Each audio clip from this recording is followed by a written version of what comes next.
Good morning and welcome to the Public Service Commission of South Carolina. We are here today for an allowable ex parte communication briefing in non-docket 2023-33-E.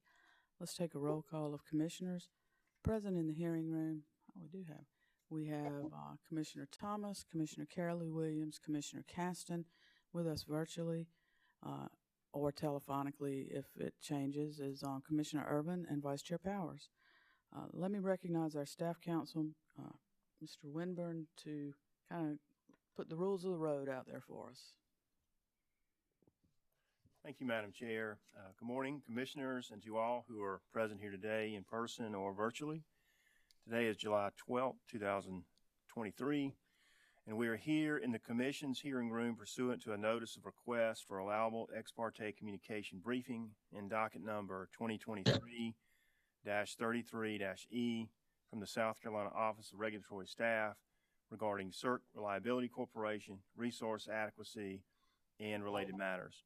This matter has been noticed on the Commission's website as required by South Carolina Code Annotated Section 58-3-260C6.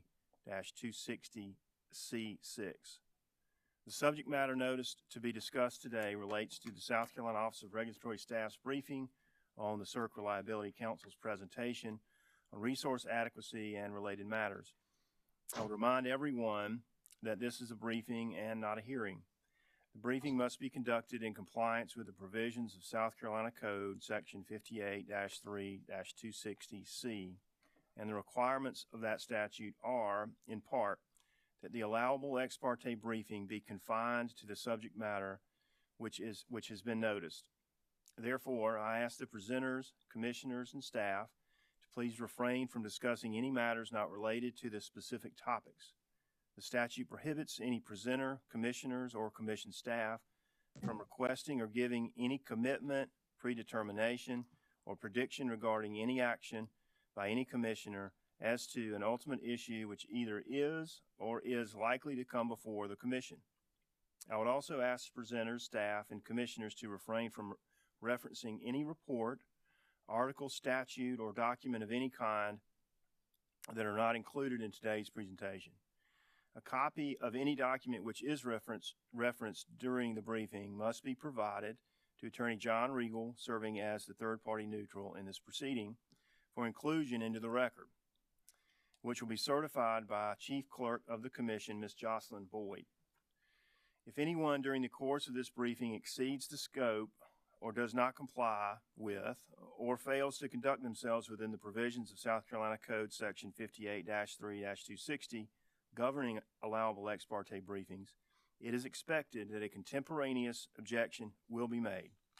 And finally, everyone in attendance today must sign in or register. Everyone in the hearing room must read, sign, and return the form which were given to you at the door, or the form which will be emailed to you for your virtual appearance, which will not include instructions or the deadline for its return. It is required by law for each attendee, whether attending virtually or in person, to certify that the requirements contained in Section 58-3-260C have been complied with in this presentation. Thank you all for your time and attention. Thank you, Madam Chair. Thank you, Mr. Winburn. Mr. Mustin, do you have anything to add to the instructions? I think the only thing I would briefly add, and I don't know that this will become an issue, but it is possible that some question may come up that would require a answer that SERC may find to be confidential, and would just ask that the Commission respect that if that Certainly does come up. But that would be the only thing. Thank you for that caution. Appreciate that. Mr. Regal, welcome today, and thank you for being here. Do you have anything you need to add to those instructions? And you need to turn that microphone on. There you go. Thank you. I appreciate the opportunity to be here and serve as the neutral, and I think we're all set to go. Thank you, sir. I appreciate that. Ms. Edwards, it's nice to have you here today. Thank you. And I'm going to turn it over to you and let you have your comments and introduce the panel. Well, first off, good morning. Madam Chair, Mr. Vice Chair, and members of the Commission, thank you for allowing us to have this allowable ex parte briefing today. I had been able to participate in a webinar provided by SERC Reliability Corporation on May 23rd, and I was so inspired and so impressed with their presentation. That very day, I reached out to their corporate counsel, Courtney Ballard, and asked if they would you be willing to come in person and present to the South Carolina Public Service Commission? And I was very pleased when we were able to set this today up for this presentation. I'm going to take a moment. It's a 30-minute presentation. And I want to take a moment to introduce Rebecca Polson. She is an attorney. And Rebecca, you may want to say a few words about yourself and the other presenter. But if you would not mind taking it from here, I hope you will be. I hope you will find the presentation as helpful to you as I found the presentation was helpful for me. Rebecca.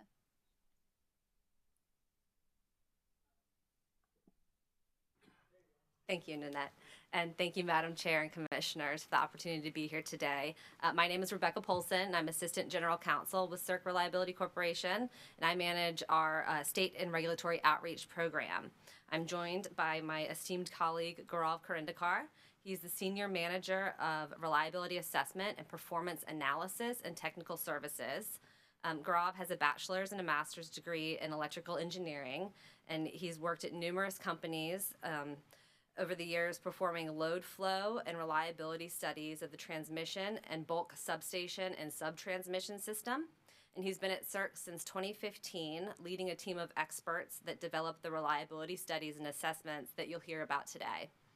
We're thrilled for the opportunity to be here for what I hope will be a valuable and informative briefing.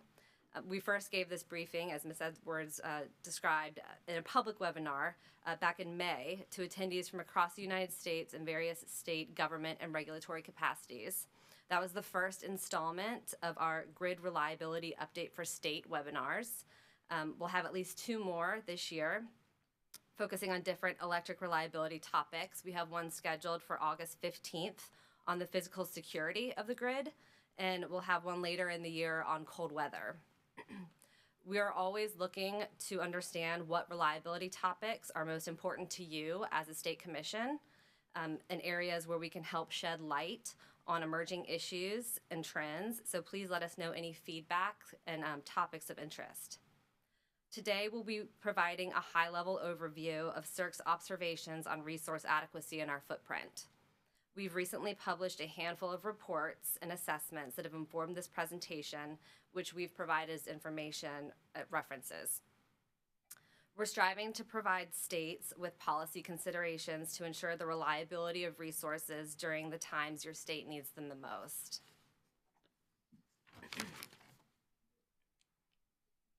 So I'll jump right in with a brief background on who SERC is and how we function for those of you who are not familiar. SERC has been around since the 1960s. It started as a voluntary organization after a 1965 blackout and was a place where members could exchange ideas and disseminate information. Its focus was on regional coordinating practices and resolving matters affecting interregional coordination. So fast forward to another blackout in the early 2000s, which sparked the Energy Policy Act of 2005 and gave the Federal Energy Regulatory Commission, FERC, the authority to regulate reliability of the bulk power system and create the Electric Reliability Organization, or the ERO, delegation model. The build-out of this model, excuse me,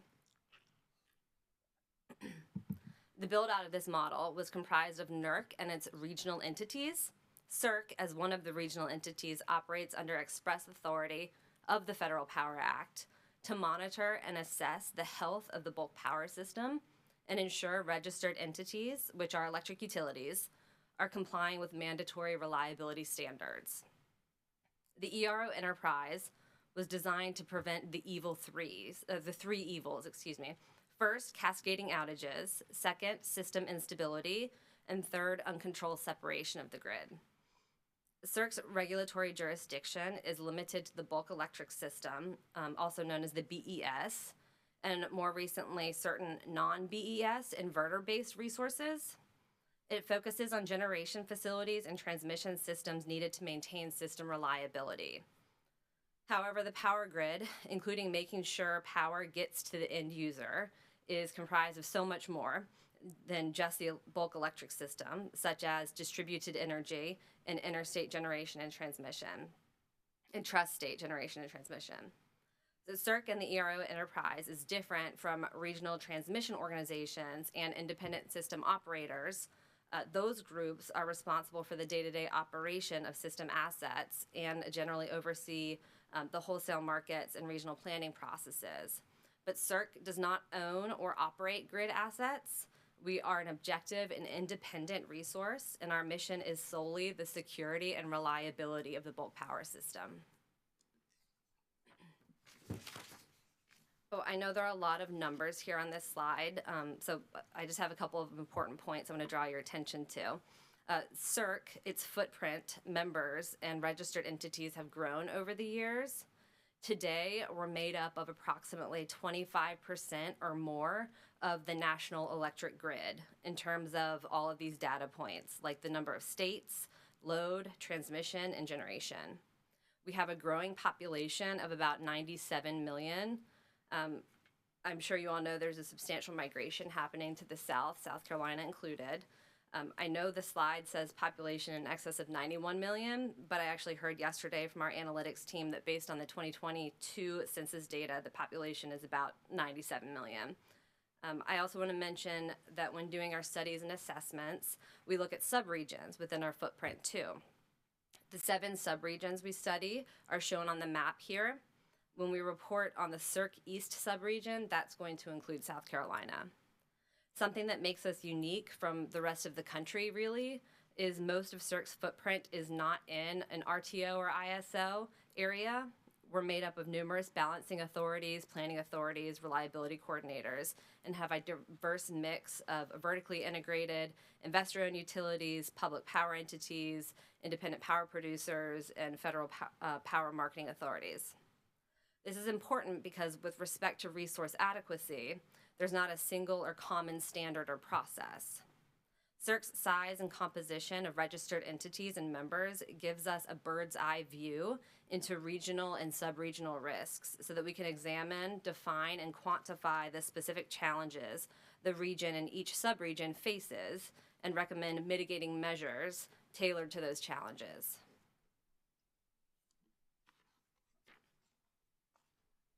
So holding true to our original purpose from back in the 1960s, we continue to serve as an important role in facilitating conversations amongst the utilities in our footprint.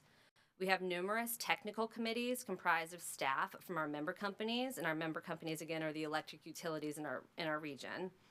As examples, we have a resource adequacy working group, a reliability coordinator working group, and a planning coordinator subcommittee. The work of these committees, the work these committees do to study and assess risks to the bulk power system leverages the knowledge and experience of system planners and operators, resource planners, staff, and other subject matter experts. The result of the work done in our vibrant technical committees is the examination and identification of risks to the reliability and security of the bulk power system at a regional and sub-regional view. SERC then publishes the findings in numerous public reports throughout the year. In the first quarter, we published the regional risk report that we've included as information for you.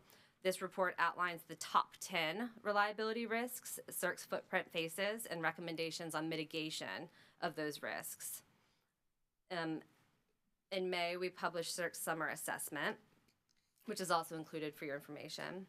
But getting to the bottom line, these reports, along with the corresponding NERC reports, indicate there is an elevated risk to the system for those evil threes that I mentioned, that is cascading outages, system instability, and uncontrolled separation, if mitigating action is not taken. Today, we'll be sharing with you the crucial trends and messages from these reports related to resource adequacy.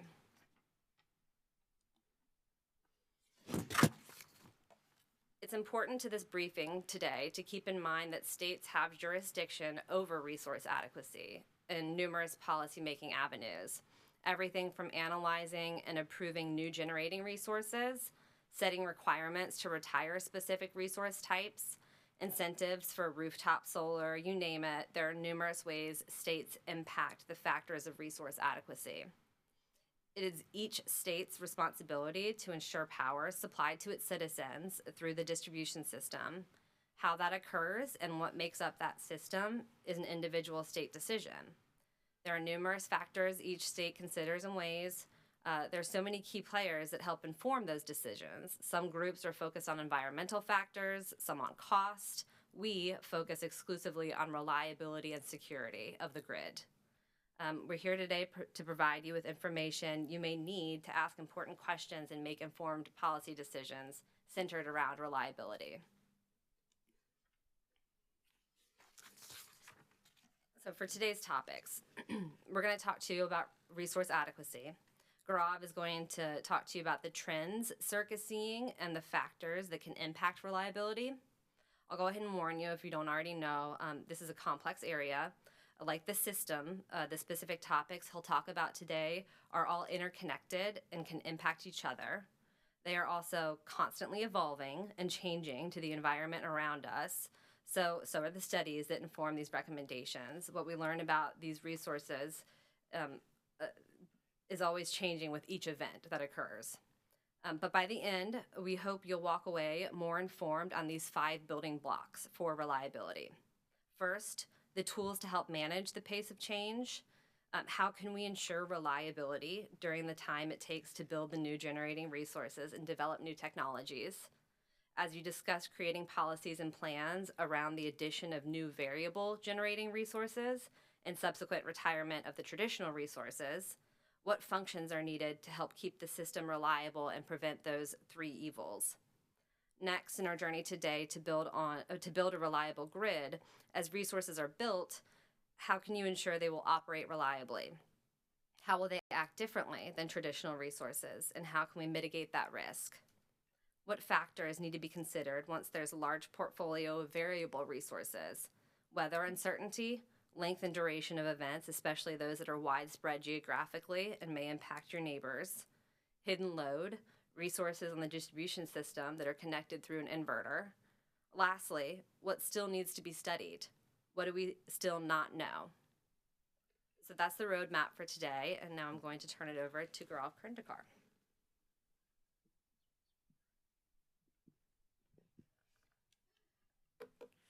Good morning, everyone, and thank you for the opportunity to be here today. I truly appreciate that. I think we can all agree that electricity is a necessity for each and every one of us, whether you are in working utility, you're a regulator, or general population. We all want our electricity to be reliable and produced with environmentally conscious ways, and we want to be economical to maintain affordability, as it is no longer a want, but is one of the primary building blocks of the society as we see today. Thank you, Rebecca, for setting the expectation on the topic of our discussion. As Rebecca said, reliability is complex, and there are many other problems that we need to consider solving that our country is facing as we work through the energy and grid transition of today. Today, we will focus on the resource adequacy part of that problem. So what is resource adequacy? So adequacy can be defined as having sufficient resource to provide customers with continuous supply of electricity at the proper voltage and frequency, virtually all of the time. Resources consist of various different types of generator, and it also includes demand response. Any way that customers can actually reduce their electricity use is also considered a resource. For the electric system to be operational and stable, the generation and the demand needs to be balanced all the time, every single moment of the day. If the scale of the generation and the demand is not balanced, the power grid has a potential to collapse. There are many things that can change that equation, such as unplanned outages, weather patterns, with cloudy day impacting solar generation on the generation side. The balance can also be impacted by changes in demand. Hot days call for more air conditioners, can increase the load, and electrification to achieve energy efficiencies along with many other factors that can impact the load as well. I don't want you to think that this is new to us, balancing the generation and the load. The utilities have been planning and operating the system for a really long time, but the variables that make up the generation and the demand have changed, as they will continue to change in the future as we move along our journey of developing a robust and sustainable energy future.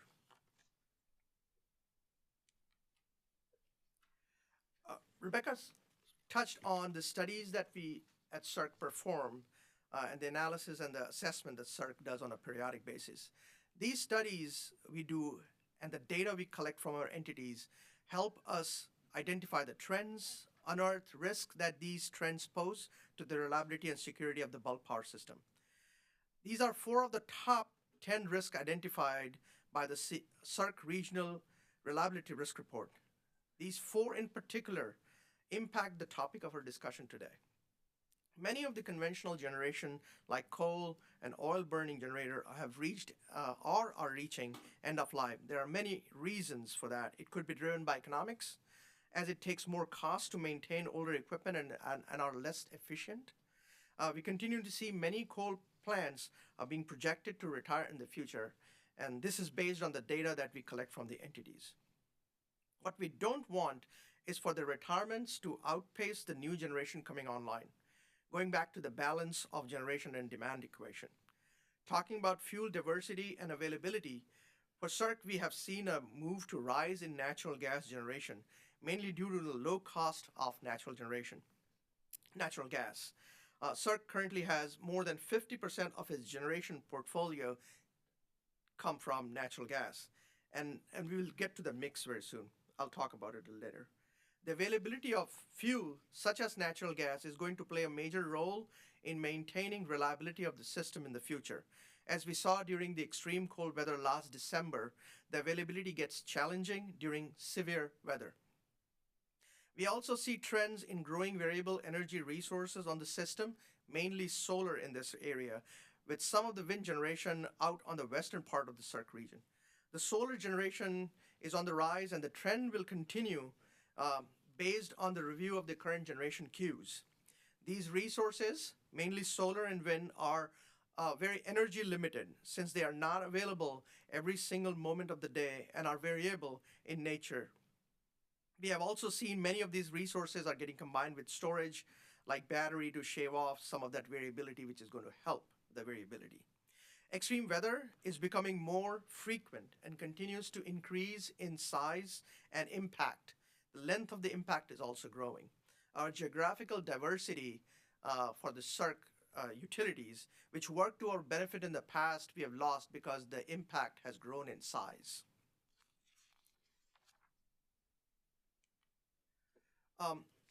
Last March, we published a SERC long-term reliability assessment report that Rebecca mentioned, and it's included in your package. As you see, the SERC region is projecting to retire about 8 gigawatts of coal generation and add about 12 gigawatts of renewable in the next 10 years. Natural gas also plans to about 10 gigawatts of generation. So to put the gigawatt in perspective, 1 gigawatt of electricity can power almost 750,000 homes. Some of the things to note here, as Rebecca mentioned in her opening remark, that SERC has limitation on jurisdiction on bulk electric system, mainly generation, transmission, and load, which are connected over 100 kV. So this data does not include the generators that are connected to distribution system and are smaller than 75 megawatts. The FERC order on the new function, generator owner operator, IBR, which is an inverter-based resource, will help us provide more visibility in the space because it is expanding our jurisdiction. We currently have 12% of the generation mix from renewable resources. The plan for new generation and retirement continues to evolve, and these resources are integrating at a very good pace. But coal is getting retired at even greater pace. We know that some of the growth in renewable is challenged by the interconnection queues also. as well as siting and other factors. One thing I want to make sure that you take away from this slide is that the pace of change is something we need to focus on. Cannot afford for retiring generation to outpace the renewables coming online. One another point to note is that not all generators are made equal. 1 gigawatt of coal is not equal to 1 gigawatt of solar for various reasons. I'll get into that various reasons on my next slide. So diversity is important. But what we want to show here is that every position from the baseball perspective, I'm a big St. Louis Cardinals fan, by the way, every position on this field has very specific skill set that they bring to the table. And that's what I want to show with this graph here, why diversity is important. SERC is resource agnostic as of what resources are part of the power system. We just want all of them to contribute to the success of power system.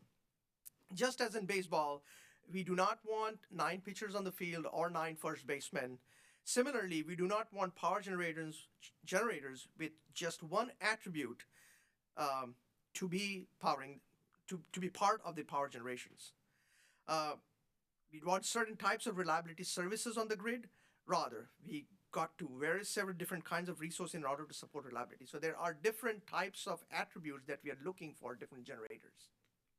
Talking of reliability, essential reliability services, this is an eye chart. On the left, you see all different types of generators, coal, hydro, and different types of renewables. Then on top, you have different type of attributes, services that the generator can provide. And then you have the legends that tell you if the particular generator type exhibits that attribute, partially exhibits that attribute, or does not exhibit that attribute. And you can see that there is not a single generator type that exhibits all of the attribute and reliability services. More conventional generators are good with providing frequency response and voltage control, which is part of the resource adequacy definition. They also have good ramping capabilities. Some of them have good fuel assurance, but are sometimes vulnerable due to fuel delivery issues. We also want generators to provide flexibility, like being available during peak time and non-peak times. Renewable generation provide environmental benefits and are compliant with public policy clean energy mandates. Understanding and managing to balance the attributes is important, and things to keep in front when working on integrated resource planning and developing resource portfolio standards. There are challenges to the reliable operation of the grid with variable generating resources. Increase in renewable have various day-to-day challenges with hourly changes to the generation or solar and wind, along with the weather variability. Solar especially varies between seasons as well. Summer generation pattern looks very different than winter. These resources are newer as compared to the conventional generators, and the industry is still learning their operating characteristics. We continue to gain knowledge on them as we operate them. Few things to note. These generators are not readily available and are weather dependent, so the operator needs to be aware of those changes in weather on a day-to-day or an hour-by-hour basis. Also, ramping has been a big growing concern. We have seen a duck curve from California where we have seen a sharp ramp in the evening as the solar tapers off as the sun sets. You see that ramp coming up in the evenings. As we continue to add more and more solar to the system, these evening ramps are going to get steeper. Something we need to do in order to mitigate that issue.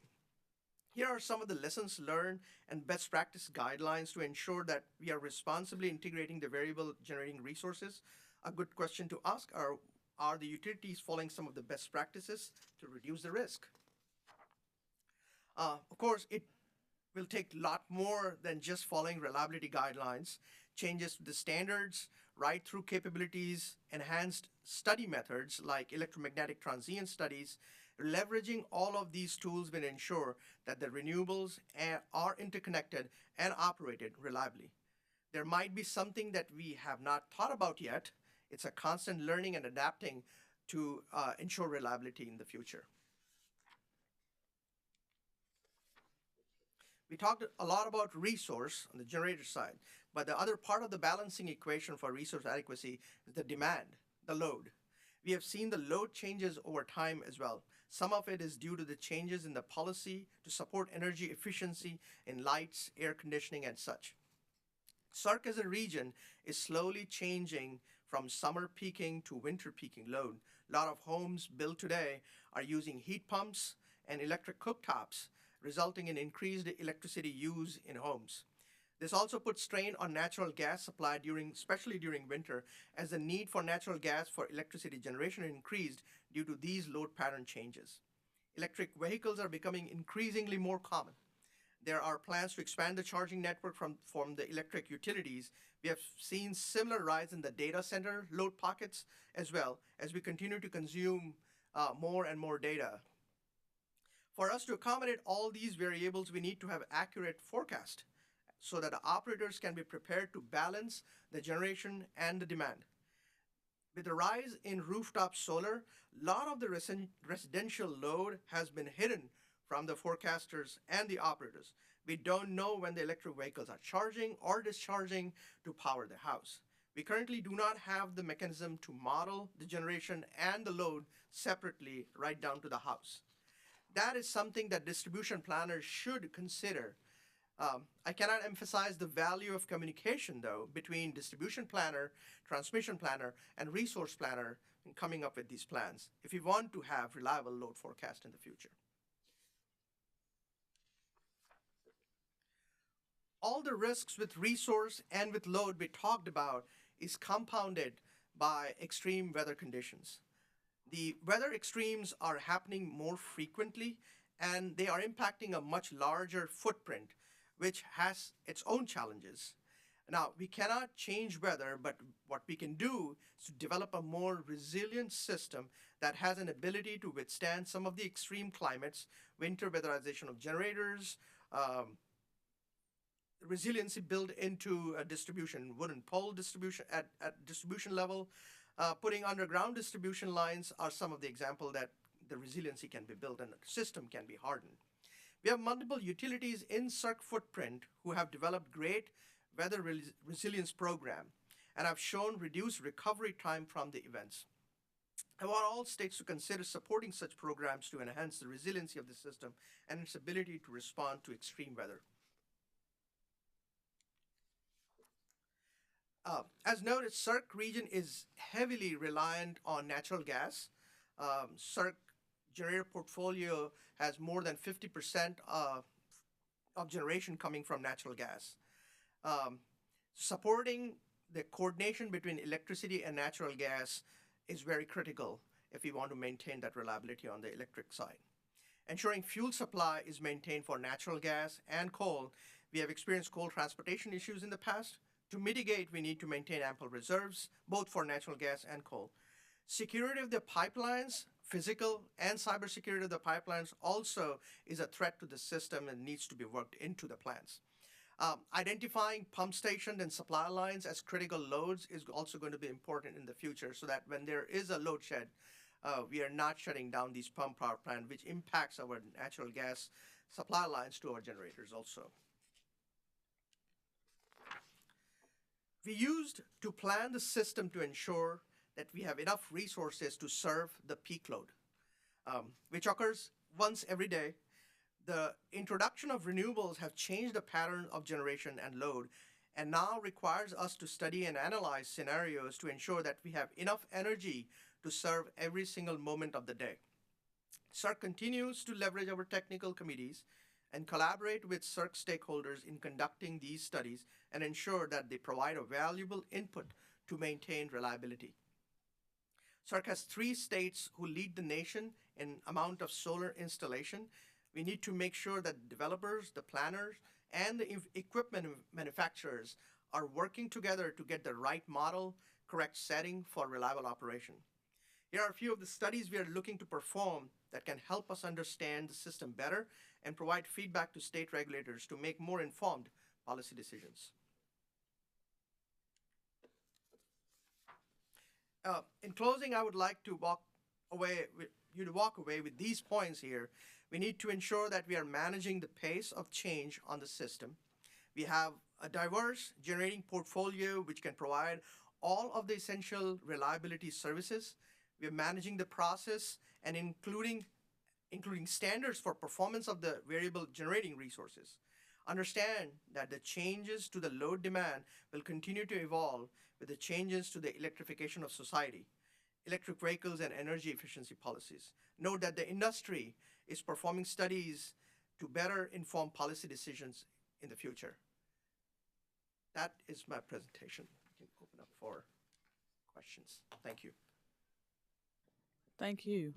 Ms. Edwards, do you have anything you want to add at I this just point? wanted to say again, thank you for allowing us to have this presentation today. I know you get a lot of requests for briefings, and I hope you found this to be informative, and the panel is available should you have any questions. Thank you, ma'am.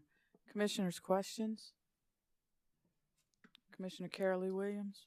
Thank you, Chair Belzer, and thank you for being here. Thank you for expanding our world of knowledge. It was a lot, and so, when you make a presentation and somebody has to start with a very basic question, sometimes it's hard to ask that question, and but I'm going to do it. Your role, is it advisory and through information? Is there a role with the utilities where you have authority, or is it based in advice and information? It's clear you're really great at the advice, information, best management practices, evolving kind of information. So I know it's kind of a stupid question after hearing 30 minutes, but I need some clarification on your role. Thank you for the question, Commissioner. It's both. So we are a regulatory authority with, delegated authority under the Federal Power Act to enforce, monitor, and enforce reliability standards on the electric utilities within our footprint. So we go out and, we take a look at the utilities operations and make sure that they are complying with the reliability standards that are required by federal law. And those are NERC reliability standards specifically. But we also do the training and education and outreach for the utilities to prevent, the risks on the grid. So we try and use all our tools in our toolbox where we try and prevent the risks before they happen, but then if there are downfalls, we go in and assess the situation and levy fines if we need to against the utilities for their non-compliance with the standards. I think that got it. The ability to levy fines for non-compliance is that helps. Do you collaborate with any of our professional organizations in terms of information? I mean, now it will be on my radar, but NARUC or the state regulatory offices and others. So this area is new for us. We've just recently kind of expanded, our education and assistance offerings from where we used to strictly focus on just industry and just utilities to now we are partnering with states and attending NARUC conferences and CRUC conferences and trying to build the relationships there. I have a couple more questions. This is from your PowerPoint on page number 3, and it's the image that you showed of the footprint, and there was just a lot of variation there that I thought might help me understand kind of how you got formed. It's not entirely, in the case of South Carolina, we're all inclusive if I'm reading this right, but I see bits of other states, I think, yes, definitely, where there are pieces and parts. Can you help to explain that to me? Thank you for the Not question. in a literal sense, but just generally. It's just Yes, thank you. So as you can see, we have 7 subregions within SERC. These are these are based on planning coordinators or group of planning coordinators. So they are based on functions as defined in the NERC glossary of terms. Are those related to like balancing areas? So there are various functions within the utilities. Okay. Planning coordination is one of those functions. Balancing authority is another function. So if I have to explain it, there are multiple balancing authorities probably within one planning coordinator, Right. or our reliability coordinator. So these are based on the planning coordinator functions. Okay. Do the hashed areas and different colors mean anything? Yes. So not all areas are served sometimes by one single utility. There are sometimes overlap between them. So the hash areas is to highlight that overlap between planning coordinators. Okay.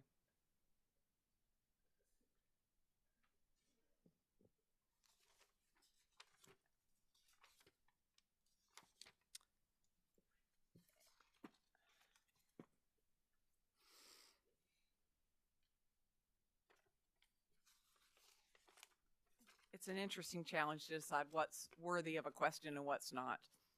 But I've asked them, so thank you very much. Appreciate it. No further questions. Thank you, Commissioner. Commissioners, Commissioner Thomas? Thank you. Yeah, this is a very, very good presentation and a lot to try to take in for sure, for me anyway.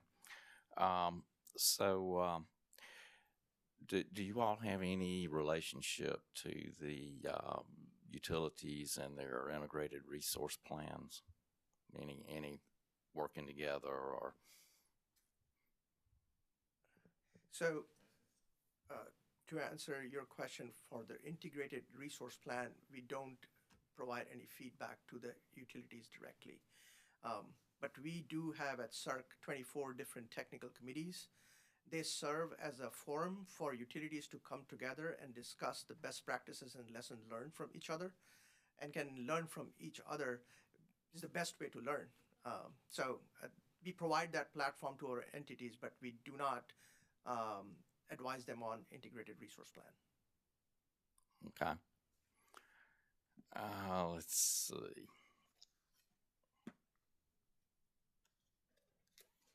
All right, I'm looking at the regional risk report, and on page 41, the second to the last bullet point at the bottom, it says loss of technical expertise in bulk planning due to strong recruiting efforts from non-utility entities.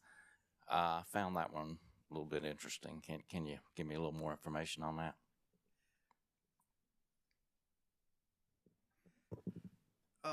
So that particular risk is a newly identified risk for this particular report, and shortage of required skill set.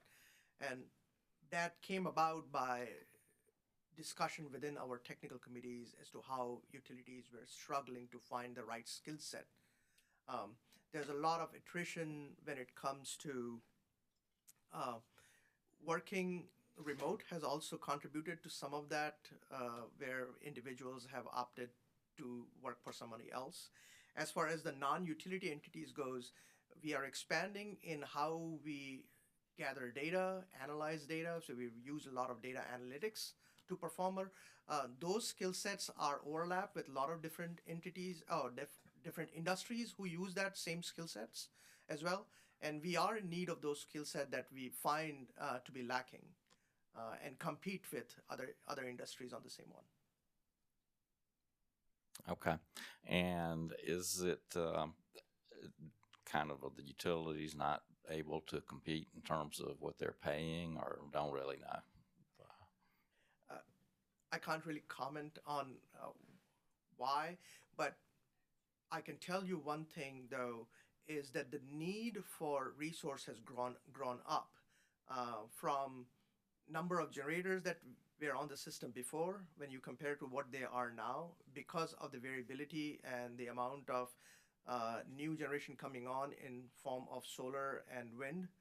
You need not just the skill set that we were developed, but we need new skill set because these generators require a completely different set of skills. So it's not just that we can transfer people over, but we have to maintain the one which we are currently using our resource for. We want to develop a new set of skill set for the ones which we are moving towards. Okay. And I guess perhaps also retirements or people reaching retirement age that really have developed the skills that continue to be needed or potentially could be transferred to some of the new needs. Is that another part of the? Absolutely. So there is, I don't know if it's included in this one of those. We talk about how the baby boomers from 2003 onwards started to retire, and that graph keeps moving, and we can see more people retiring than people coming into the workforce. It'll continue till the end of this decade, is what we are projecting and what we see from the reports that are out there. Okay. Thank you. I appreciate that.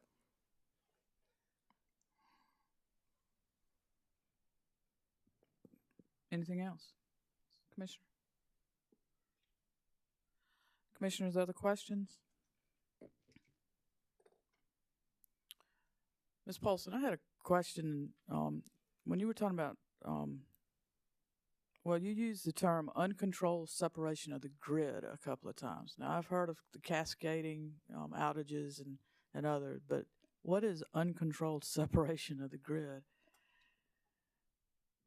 Thank you for the question, Madam Chair, and I'm going to defer to Gaurav to answer the technical question. You used it. That's why I was that's why I was asking. I did.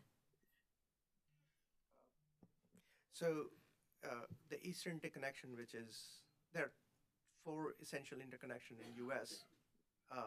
SERC falls under the Eastern interconnection. They are very densely connected with transmission lines. What separations means, if we are forming islands and separating from each other. Right now, they're all interconnected together.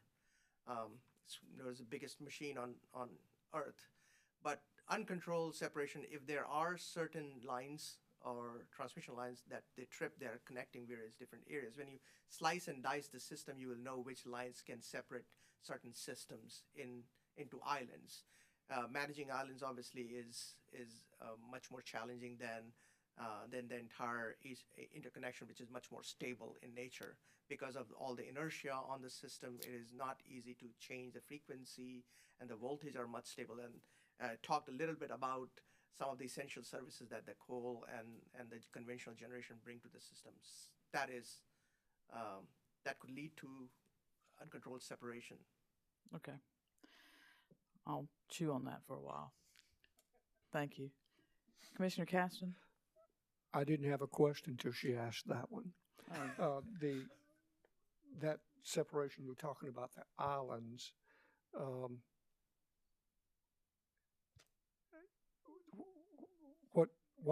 why is that? Is that like an isolated system?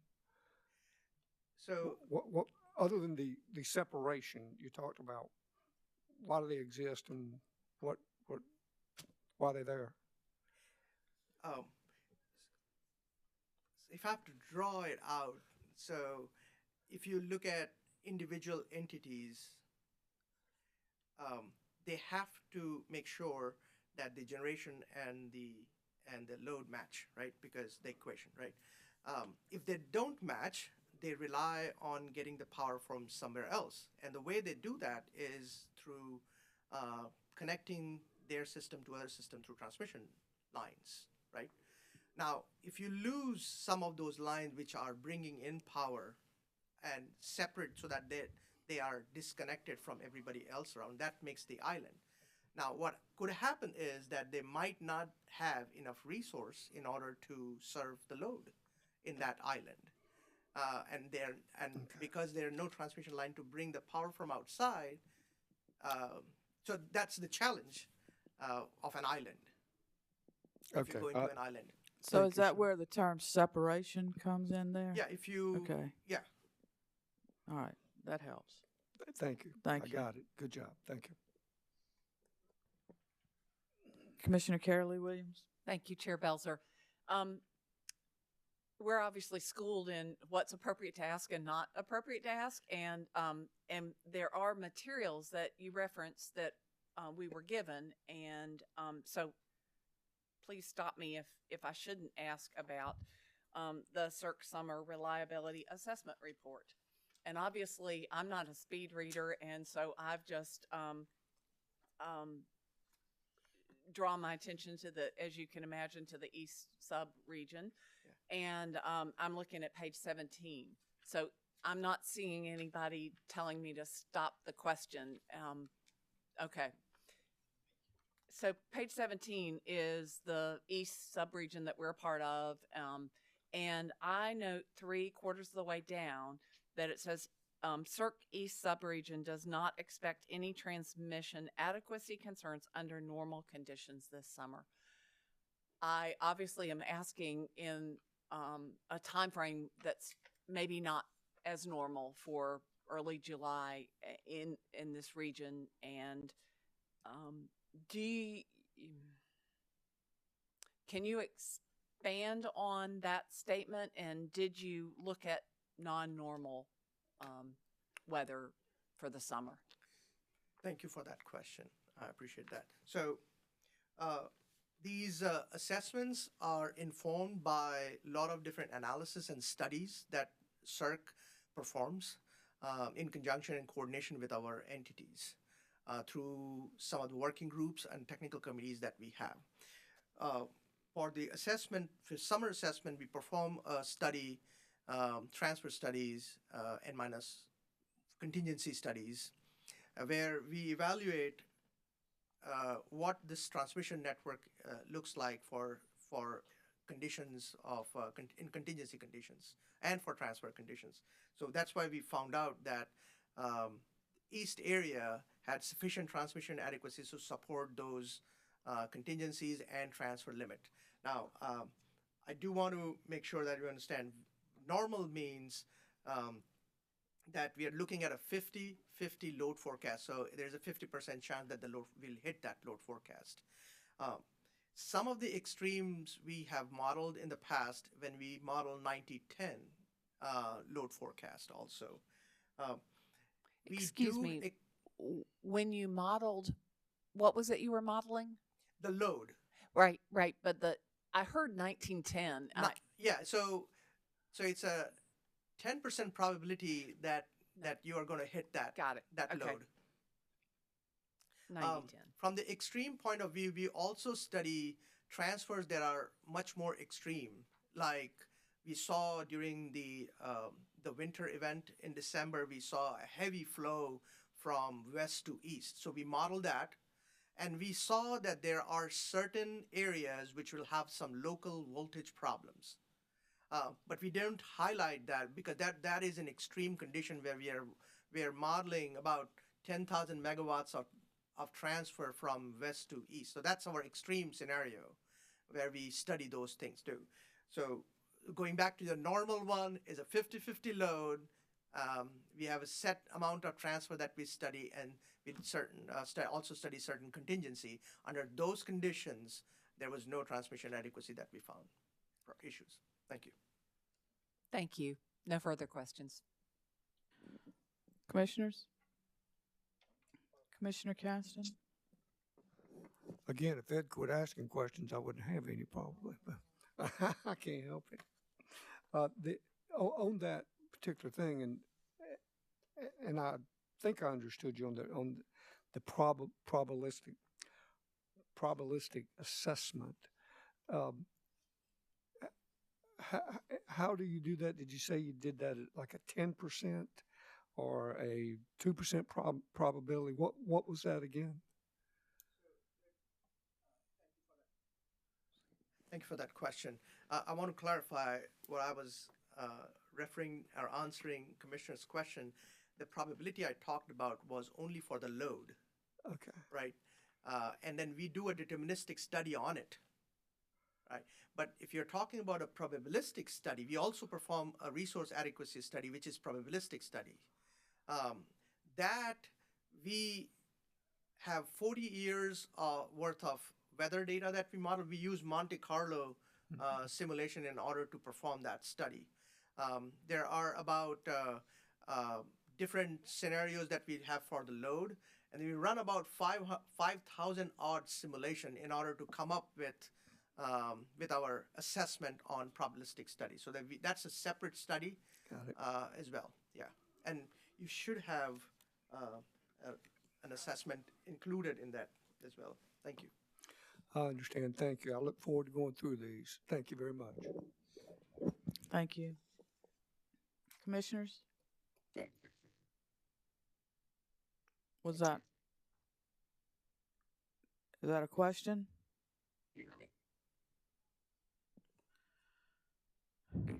Commissioner Irvin, we can't hear you.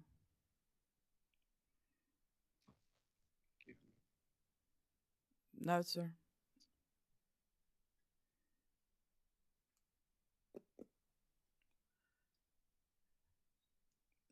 Bear with us just a moment, please.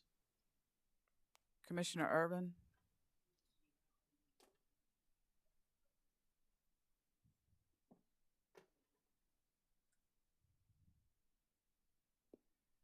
Have we lost Commissioner Irvin on the line?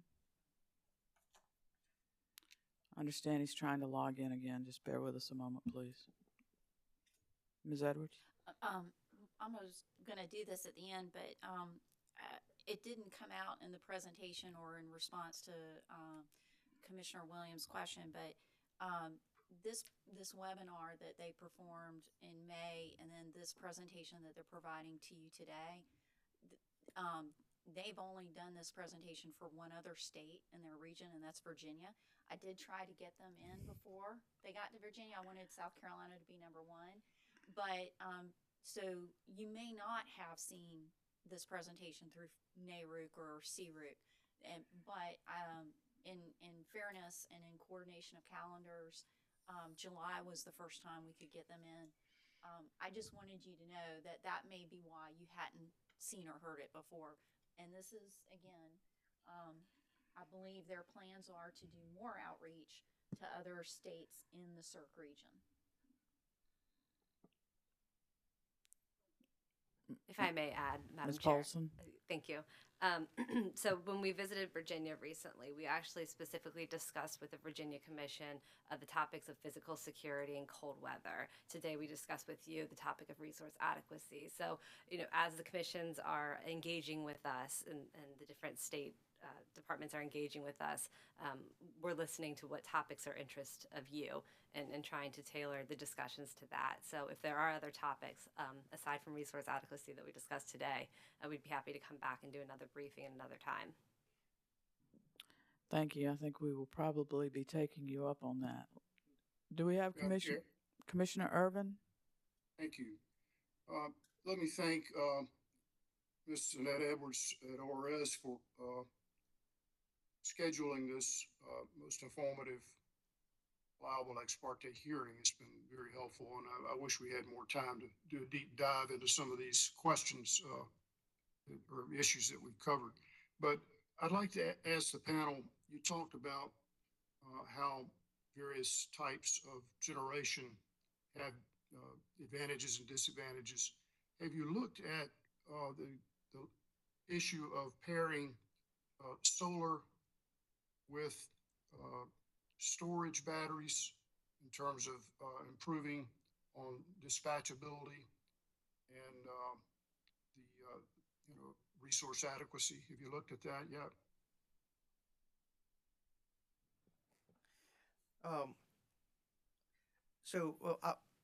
Thank you for that question. I will say that we collect data from our entities in order to perform these assessments. And then we have seen in recent time that there have been some instances where we are seeing the battery storage, which are hybrid, they're calling it hybrid installation now, along with the solar coming in there. We have not specifically studied that yet.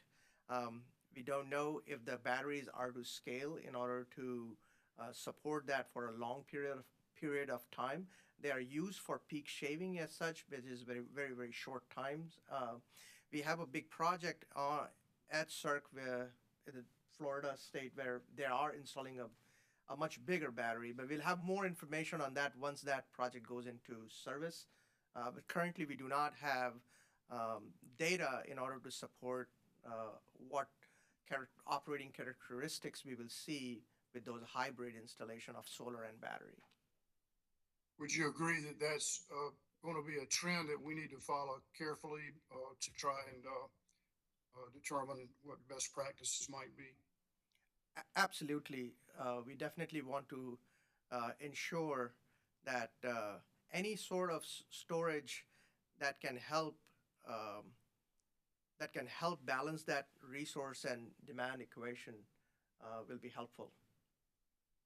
Thank you. Well, I hope you'll take a look at it if time permits and resources permit, because I think that's going to be an issue that when we get to other, dockets, which we're not doing today, but as we work through various dockets, we will, I'm sure, be hearing more about it. So it would be helpful to have, if you do get a chance to look at that going forward, it'd be very helpful. Thank you for the suggestion. Thank you, Madam Chair. No further questions. Thank you, Commissioner Irvin. Ms. Polson, Mr. Karandikar, and Ms. Edwards, thank you very much. This, I have found today's presentation very informative and the information provided, and we certainly appreciate it. And I will look forward to y'all coming back and round 2 with another topic. This is, I think, timely and certainly very useful, and so I'd like to thank you on behalf of the Commission for being here today. Mr. Mustian, anything from you before we close? Nothing further, Madam Chair. Mr. Regal, anything from you before we close? Nothing further. Thank you. Thank you. And with that, we will conclude this allowable ex parte communication briefing. And again, thank you very much for the information you provided. We are adjourned.